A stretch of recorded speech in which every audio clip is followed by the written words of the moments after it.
నమస్కారం అప్టేక్ జాబ్స్కి స్వాగతం. నేను మీ వివేక్. ఐ హోప్ అందరూ బాగానే ఉన్నారు అనుకుంటున్నాను. ఆ చిరునవ్వు ఏదైతే మీ ఫేస్ మీద కనిపిస్తుందో దాన్ని అలానే మెయింటైన్ చేయడానికి ట్రై చేయండి. కొన్నిసార్లు మేబీ అనిపిస్తుంది ఆ చిరునవ్వేగా ఏముందిలే అని. మనం చిరునవ్వు నవ్వితే కొన్నిసార్లు అవతల వాళ్ళకు కూడా చిరునవ్వు వస్తుంది, వాళ్ళకు కూడా బ్రతకాలి అన్న ఇన్స్పిరేషన్ కూడా వస్తుంది, ఏదో కొత్తగా చేయాలన్న మోటివేషన్ కూడా వస్తుంది. On that note let's begin today's current affair episode 50 years as project tiger reserve.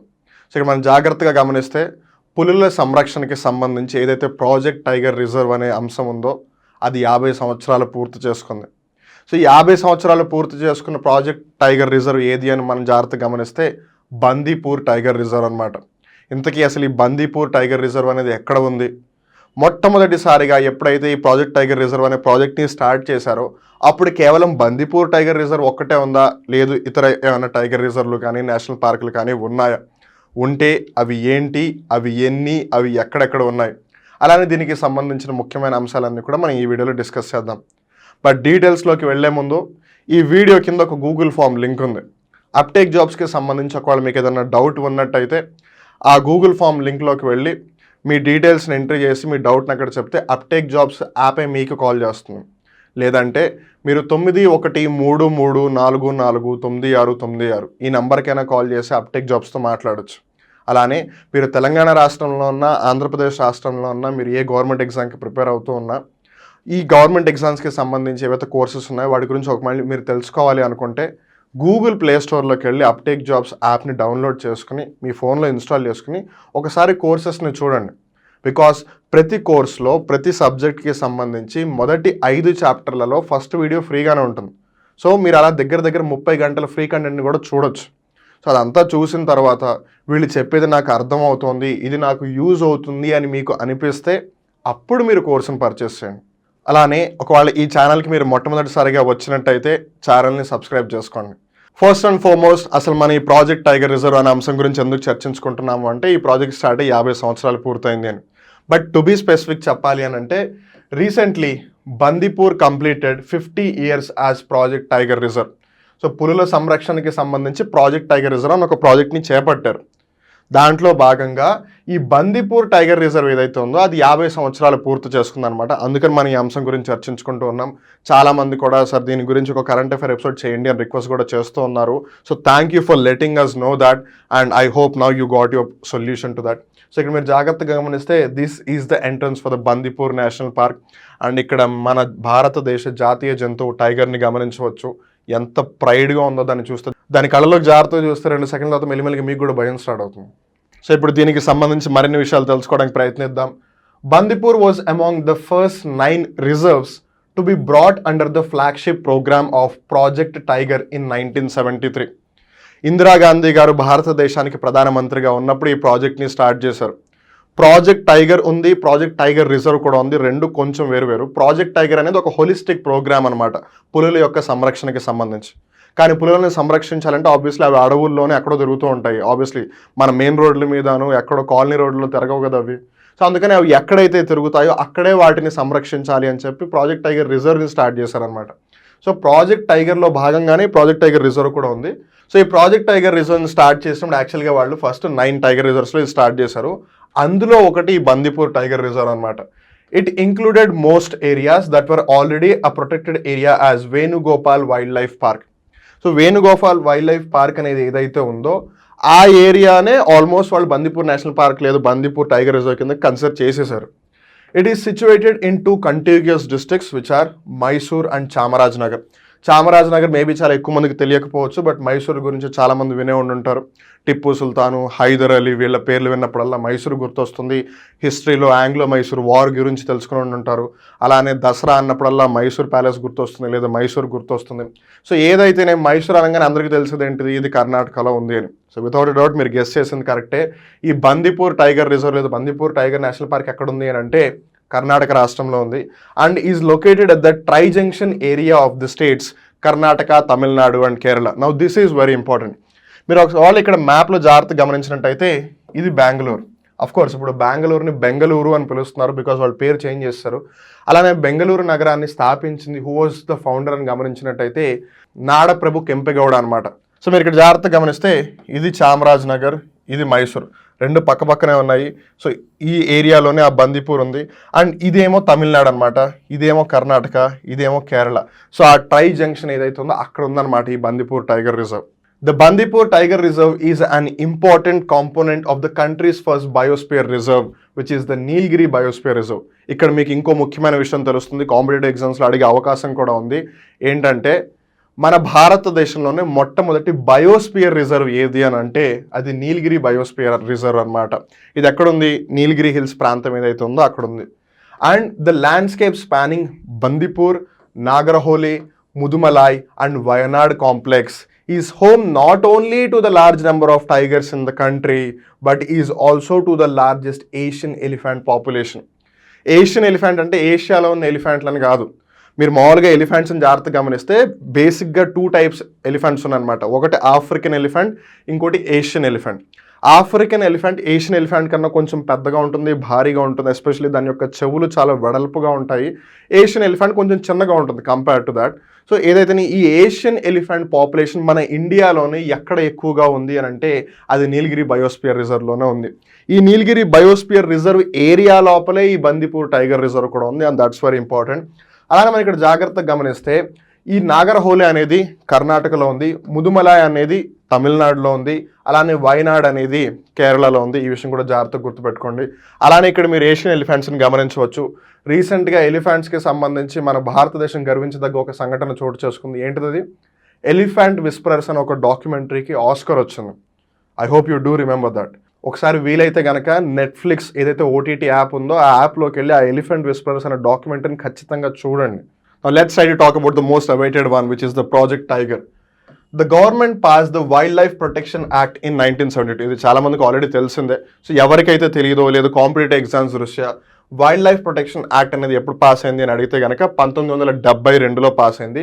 దాన్ని ఆధారంగా చేసుకుని 1973వ సంవత్సరంలో ప్రాజెక్ట్ టైగర్ని వాళ్ళు స్టార్ట్ చేశారు for the protection and the preservation of different species of flora and fauna. ఇక్కడ మీరు కన్ఫ్యూజ్ అవ్వకుండా గుర్తుపెట్టుకోవాల్సింది ఏంటంటే ప్రాజెక్ట్ టైగర్ యొక్క ఫోకస్ మొత్తం టైగర్ పాపులేషన్ మీద ఉంటుంది. టైగర్ని ఎలా సంరక్షించాలి, లేదు పులుల యొక్క జనాభాని ఎలా పెంచాలి, అవి ఎక్కడెక్కడ తిరుగుతున్నాయి, అదంతా కూడా టైగర్ మీద ఫోకస్ చేస్తుంది. కానీ వైల్డ్ లైఫ్ ప్రొటెక్షన్ యాక్ట్ అనేది వైల్డ్ లైఫ్ అంటే ఆబ్వియస్లీ చెట్లు జంతువులు అన్నీ వస్తాయి కదా. సో అందుకని ఫ్లోరా అండ్ ఫానా రెండింటినీ సంరక్షించే అంశంగా ఈ చట్టం చేయబడింది అనమాట. The project tiger was launched by the Indira Gandhi government in 1973. మనం ఇందాక ఆల్రెడీ తెలుసుకున్నాము. From the Jim Corbett national park in Uttarakhand. చాలామంది ఉత్తరాఖండ్ అంటే కొన్నిసార్లు కన్ఫ్యూజ్ అవుతుంటారు. కొంతమంది దీన్ని ఉత్తరాంచల్గా కూడా గుర్తుపెట్టుకుంటుంటారు. ఒకప్పుడు ఉత్తరాంచల్ అన్నారు కానీ ఇప్పుడు ఉత్తరాఖండ్ అనమాట. సో ఈ జిమ్ కార్బెట్ నేషనల్ పార్క్ ఏదైతే ఉందో అక్కడ ఈ ప్రాజెక్ట్ టైగర్ని మొదలు పెట్టారు with an ambitious aim of increasing the population of the tigers in the country. మన భారతదేశంలో ఈ పులులు ఏవైతే ఉన్నాయో వీటి యొక్క జనాభాని పెంచాలి అని చెప్పి ఒక ఉద్దేశంతోనే జిమ్ కార్బెట్ నేషనల్ పార్క్లో ఈ ప్రాజెక్ట్ టైగర్ని స్టార్ట్ చేశారని చెప్పొచ్చు. సో కాంపిటేటివ్ ఎగ్జామ్స్లో which was the first tiger reserve or which was the first national park where project tiger has been implemented or conducted అని అడిగితే అప్పుడు మీరు ఏం చెప్తారు? జిమ్ కార్బెట్ నేషనల్ పార్క్ అని చెప్పాలి. జిమ్ కార్బెట్ నేషనల్ పార్క్ ఎక్కడుంది?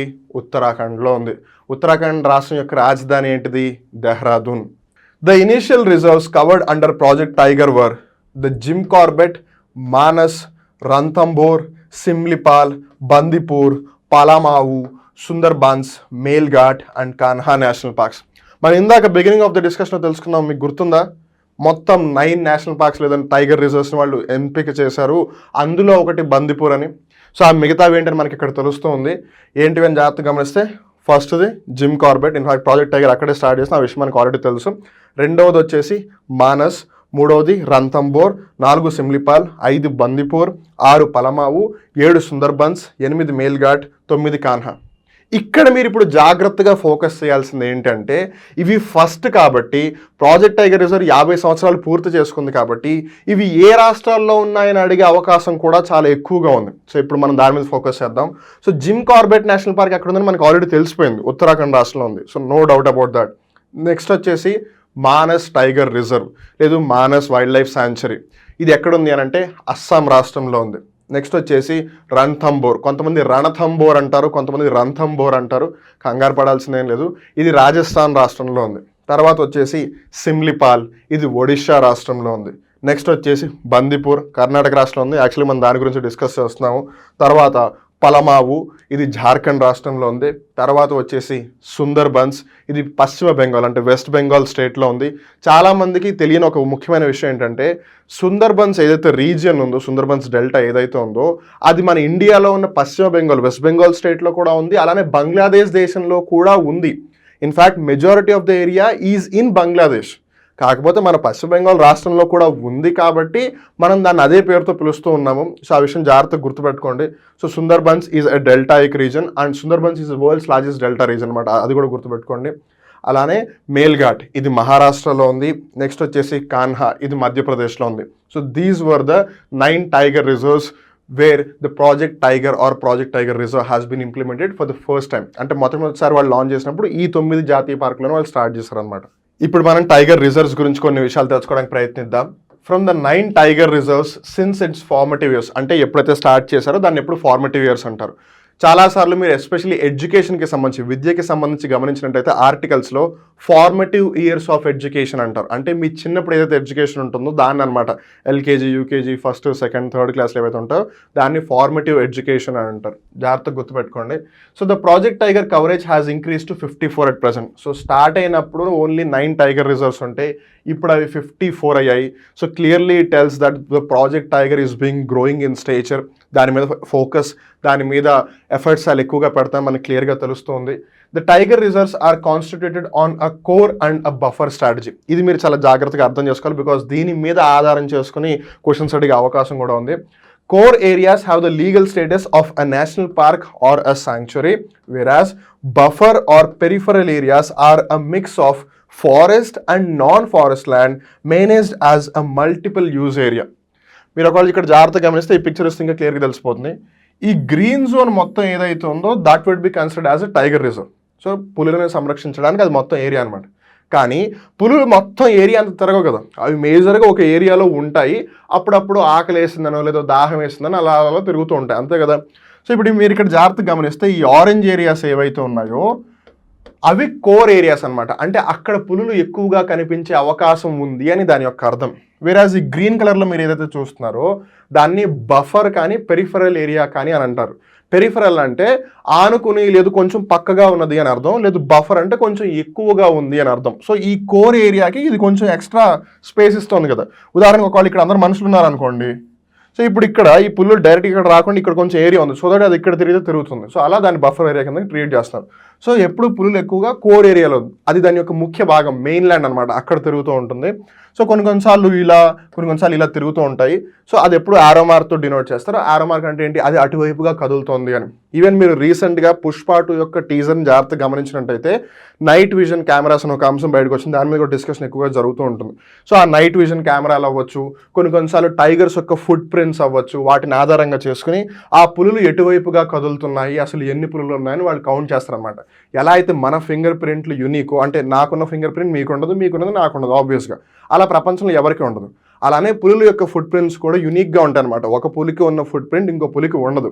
అలానే ఒక పులి బాడీ మీద ఉన్న చారులు ఇంకో పులి మీద ఉండవు. సో అవన్నీ చాలా యూనిక్. సో వాటిని ఆధారంగా చేసుకుని ఎన్ని పులులు ఉన్నాయి, ఎక్కడెక్కడ తిరుగుతున్నాయి అనేది కూడా వాళ్ళు ఐడెంటిఫై చేస్తారు. తద్వారా పులులను సంరక్షించడం వాళ్ళకి ఈజీ అవుతుంది.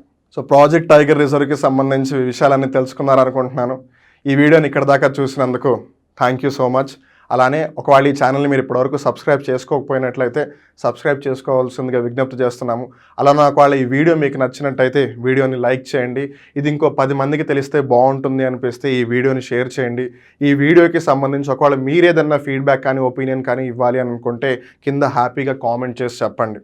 మళ్ళీ ఇంకో రోజు ఇంకో కొత్త కరెంట్ అఫైర్ ఎపిసోడ్లో కలుద్దాం. అప్పటివరకు చూస్తూనే ఉండండి అప్టేక్ జాబ్స్. మిమ్మల్ని మీరు అప్డేట్ చేసుకుంటూ ఉండండి. నేను మీ వివేక్. నమస్కారం.